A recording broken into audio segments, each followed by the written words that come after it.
the cruise ship virus, the outbreak in open water. Passengers thought it was a normal expedition cruise, until people started dying. At first, it looked like ordinary illness at sea. A few passengers complained of fever, severe fatigue, body aches that came out of nowhere. Some thought it was motion sickness. Others assumed a stomach virus spreading through shared spaces. But then the symptoms became more severe. People began developing respiratory distress, unexplained bleeding in some cases, rapid deterioration that didn't match common onboard infections. And suddenly, what was supposed to be a controlled scientific expedition at sea turned into a moving medical investigation in the middle of the ocean. Expedition cruise ships are different from typical passenger liners. They carry scientists, researchers, and travelers exploring remote, polar, and coastal regions. Close contact is common. Shared dining areas, shared equipment, shared air circulation systems, which means if an infectious agent enters the ship, it can spread in unpredictable ways. At first, no one suspected anything unusual. A few passengers reported flu-like symptoms, mild fever, weakness, fatigue, nothing alarming for a long journey at sea. But within days, medical staff on board began noticing a pattern. More passengers were getting sick, and the symptoms were escalating faster than expected. What made the situation concerning was not just illness, but severity. Some patients worsened rapidly. High fever, severe muscle pain, coughing that progressed into breathing difficulty, and in some cases, organ complications requiring urgent evacuation. Ship doctors began isolating patients, monitoring close contacts, trying to determine whether this was a common respiratory virus, foodborne contamination, or something far more unusual.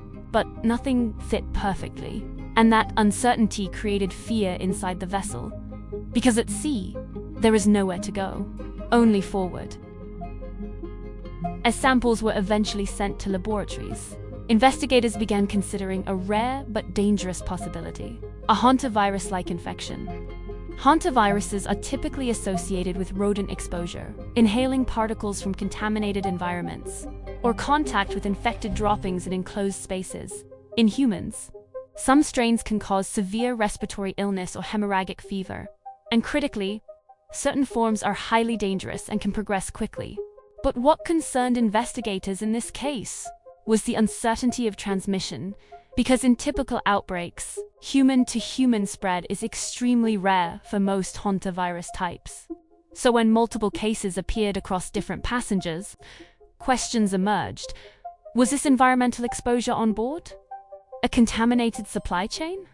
Or an unusual strain behaving differently than expected? At that stage, nothing was confirmed, only suspicion. Medical teams on board worked under extreme pressure. Patients were monitored continuously. Isolation protocols were reinforced. Air circulation systems were reviewed. Surfaces were disinfected repeatedly. And communication with health authorities on land intensified, because the key concern was containment. If the illness was infectious, then every hour mattered. Samples were preserved and transported to laboratories in multiple countries for analysis. Epidemiologists began mapping possible exposure timelines, trying to identify when the first case appeared, where transmission may have started, and whether passengers shared a common exposure point. But even with structured investigation, answers were slow to emerge. Cruise ships create a unique medical environment.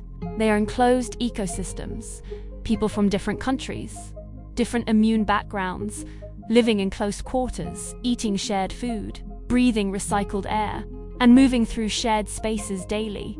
Which means even ordinary viruses can spread faster than expected, and rare infections can appear more dramatic than they would on land.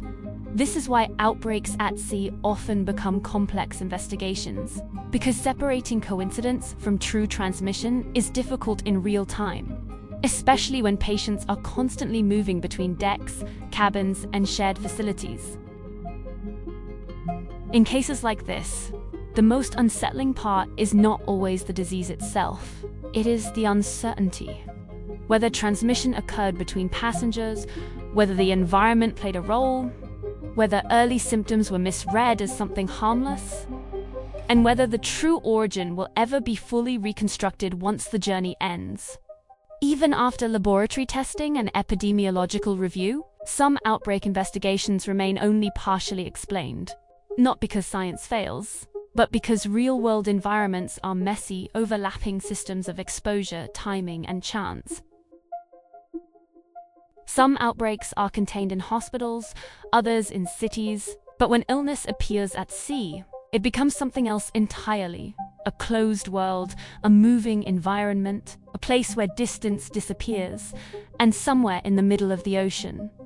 While passengers thought they were witnessing a quiet expedition, a far more unsettling investigation quietly unfolded beneath the surface of the journey.